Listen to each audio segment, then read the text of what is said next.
Léo Jesus por aqui, sempre um prazer ter você. Para você que está me conhecendo hoje, eu sou jornalista esportivo, faço pós-graduação lá na Gazeta. É só para você ter uma ideia que você não está em um canal que vai brincar com o seu tempo. Procura algo assim sobre o tricolor, já se inscreva no canal ativando as notificações e deixa aquele likezão para dar uma força.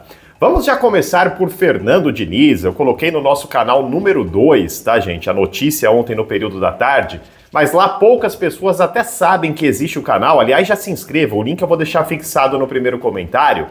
Mas só na questão, ele vem ou não para o São Paulo? Pessoal, não dá para cravar que ele venha ou não para o São Paulo. Mas a chance é enorme de que não. Fernando Diniz não será o novo treinador do Tricolor.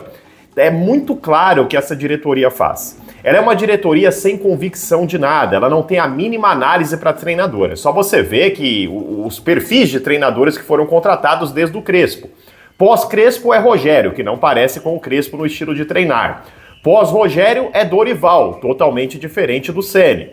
Pós-Dorival, você tem o Carpini, que é absolutamente do avesso ao Dorival, que é avesso ao Zubeldia. Eles não têm ideia como que se contrata um treinador. Então, são colocados alguns nomes na mídia, né? E eles fazem isso de maneira proposital. Até o Baby, presidente da Independente, diz que foi isso que foi feito, né? Eu já havia falado antes no meu canal, ele apenas confirma isso também. E aí verifica a aceitação.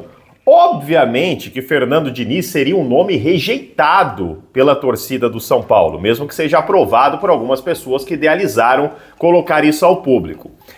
Primeiro ponto, tá, gente? Não vem, tá? Fernando Diniz não deve ser o técnico do São Paulo.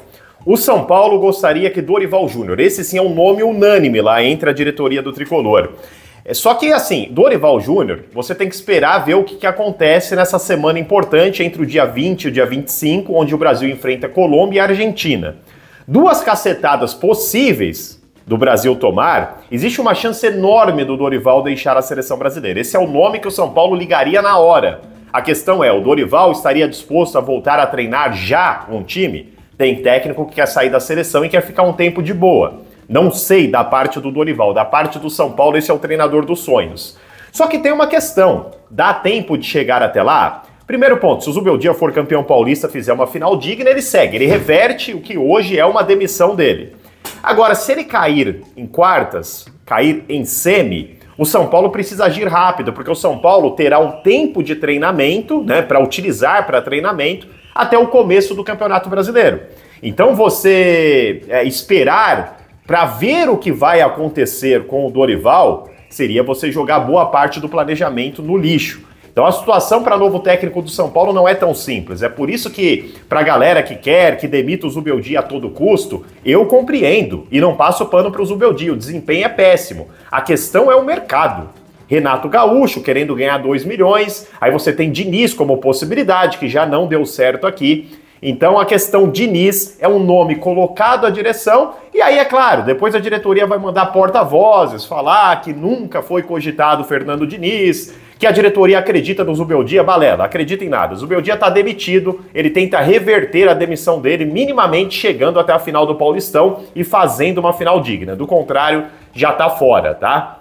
Ó, vamos falar agora dessa turma que escolhe técnicos.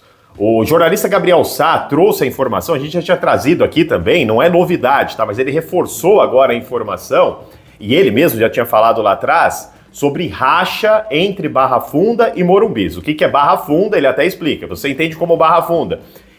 Belmonte, Rui Costa, Muricy, Chapecó, essa turma, e Morumbis, Casares. Então eles não têm falado a mesma língua, não é só uma questão de técnico, tá, gente? São muitas decisões aí, tá? Então, tem um racha ali e pode até ocorrer uma troca de nome, pode ocorrer alguma movimentação. O Gabriel deixou entre linhas, sempre acreditando aqui, como este canal, pelo menos, sempre faz. Então, será que, de repente, o Belmonte pode ser mandado embora? Eu vou te falar uma coisa, cara, não torço contra emprego de ninguém, não, mas eu tô falando aqui de São Paulo. Por mim, o Belmonte desapareça do Morumbi. Pra mim, se o Júlio Casares fizer isso, é uma manobra que eu entendo como favorável. O que se tem é que existe algumas rusgas aí eu já tô passando para vocês, tá? Que a gente vai apurar. Referente à próxima eleição do São Paulo. Algumas pessoas se colocam como possíveis candidatos porque assim vai ganhar o nome que o Casares colocaram. E o Belmonte quer ser presidente. E aí você tem também, provavelmente, o Vinícius Pinotti, que não deve ter saído da oposição à toa para ir para perto do Casares, quem sabe pleiteando, tá? O pior de todos eles, oferecendo a foto para vocês relembrarem, na minha opinião, que é Ontem Aires de Abreu Júnior, né? Capitão Cueca lá, que foi, né, fotografado de maneira humilhante, né? Sem calças, enfim, você deve lembrar desse caso aí. Também é nome forte, inclusive, para ser o sucessor de Júlio Casares. Então, agora começa a se aproximar a eleição, né? Final do mandato do Júlio Casares já é no final do ano que vem. Aí, no ano que vem já é ano político. Aí já começa aquela disputa de ego, interesse cai a colar. E esse teria sido o motivo principal do racha, tá? Questão da próxima eleição já. Olha, galera, se essa informação que me passaram estiver correta, é uma vergonha. É uma vergonha o São Paulo ficar à mercê do ego desse monte de gente incompetente. Se fosse a disputa por dois caras inteligentíssimos, três caras que vão mudar o futuro do São Paulo, é um bando de gente ruim, que não nos dá esperança nenhuma de melhora no São Paulo, brigando pelo poder de um clube tão grande quanto o tricolor paulista. Ó, Thiago Mendes pode melar, tá? Não tem pré-contrato com o São Paulo, como foi noticiado por algumas pessoas, não há pré-contrato, e o motivo disso é porque não sacramentou mesmo a conversa com o São Paulo. Existe uma diferença financeira entre o que o São Paulo oferece para o Thiago e o que o Thiago gostaria de ganhar para voltar ao futebol brasileiro.